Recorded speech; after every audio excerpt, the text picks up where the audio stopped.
Hello friends, my name is Bheroz and welcome to my channel. In today's video, I will share with you one of the most effective technique to increase your salary or pay.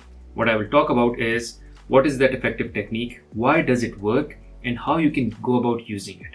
Now make sure you stay tuned till the end of this video because towards the end of this video, I will also be sharing with you some ways with which you can balance your career between earning more and the non-monetary benefits.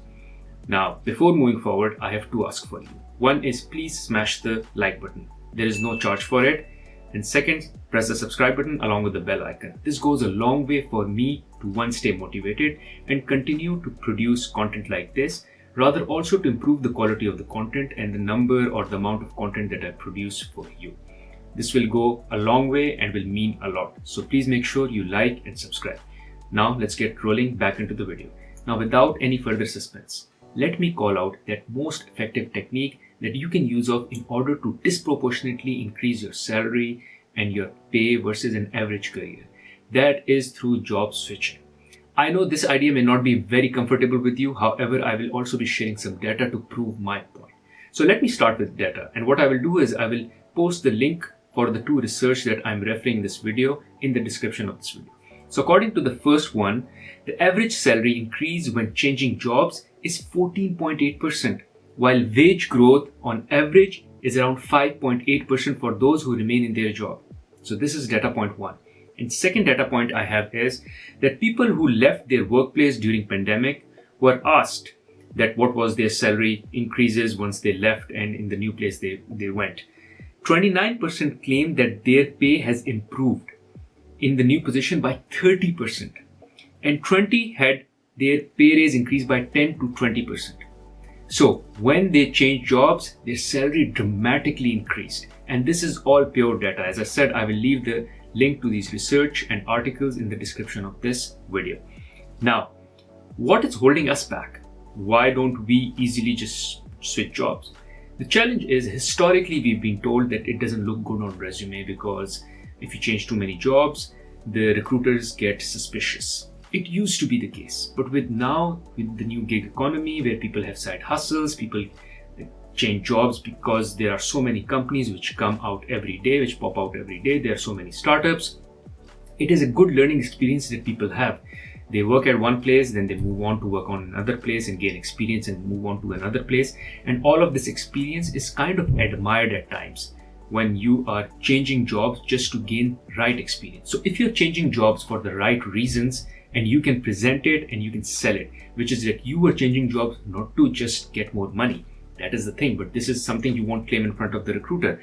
But with the recruiter, if you can convince them that the reason you were changing jobs was actually to get better experience, develop yourself, train yourself, and get better skills, improve your skills, then my friend, it is a good story because you were solely changing jobs, at least in the eyes of the recruiter, in order to upskill yourself. And here I have another data point to add. According to Bureau of Labor Statistics, workers nowadays typically change occupations approximately 12 times in the span of their career.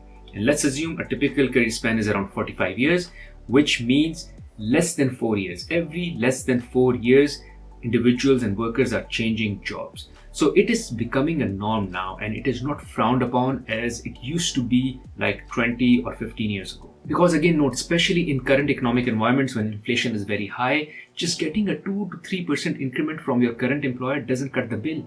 You need that extra income, not just in order to earn more and eventually be more rich and wealthier, but also to pay the bills to deal with the inflation that is at your doorstep. Now, there is one more benefit of going for external job offers, which is when you go for an external job offer and you get a good offer, you can come back to your current employer and manager and tell them the kind of offer you're getting from the market. And maybe there's a good chance they will kind of retain you and will give you a better offer in your current seat or in your current position. Now, that offer exactly doesn't have to match the offer you're getting from outside, but as long as it is close to the offer that you're getting, you should be comfortable because you will be avoiding a lot of change. So for a minimal delta, you don't want to move out. You really want to change jobs when there's a major delta.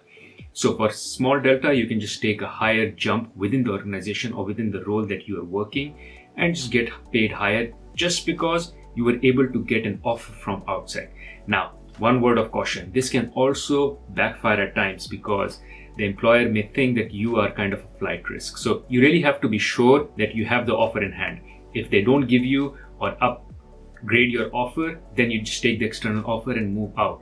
What you cannot do is have an offer from outside, tell it to your manager doesn't give much weight to that offer, and then you continue working for that manager. So you really have to be sure that you are ready to take the external offer if your manager doesn't take up your current salary or doesn't give you a counter offer. Now the question is when you should go about changing jobs. One rule is when you're underpaid. When you're dramatically underpaid, given what your capabilities are, then you should start looking outside. But when you should move the job depends on what is the jump that you are getting. If the jump is more than 15 to 20%, yes, go take it, because that is a significant jump. But anything below that is significant, is good, but not good enough for you to leave your comfort zone. Because in the organization where you're currently working, you also have some equity established, you also have some relationships established, and you are in your comfort zone.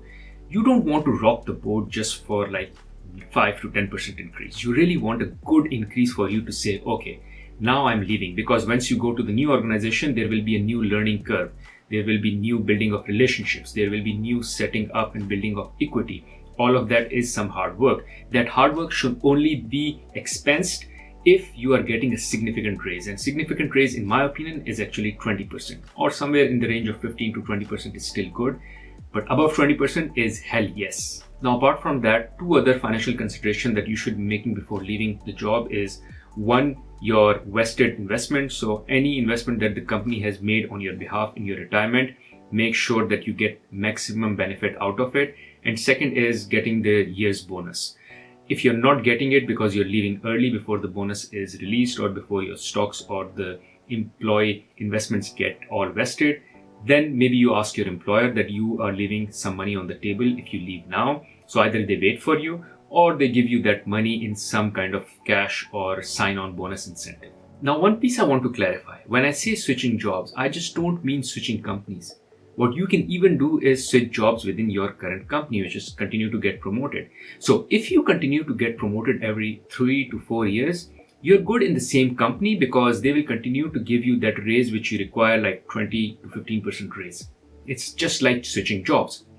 However, if you're on the same job, on the same level, then you will only be getting that meager increment which you get every year, which is around 2 to 3%, which won't cut the bill. So that is the point where you say, okay, now it's been 3 to 4 years. When is my next promotion? And if the next promotion is not in the horizon, then you start looking out in order to increase your salary. Otherwise, you will be just continuing to get that small increment and not get that pay raise. As I said, if you can continue to get promotions within your current organization, there is nothing better than that, because you have equity established, you have relationships established, you understand the organization, and there's some comfort zone as well. Imagine with all of that, you continue to rise up and get 20% increment every 4 years. That's amazing.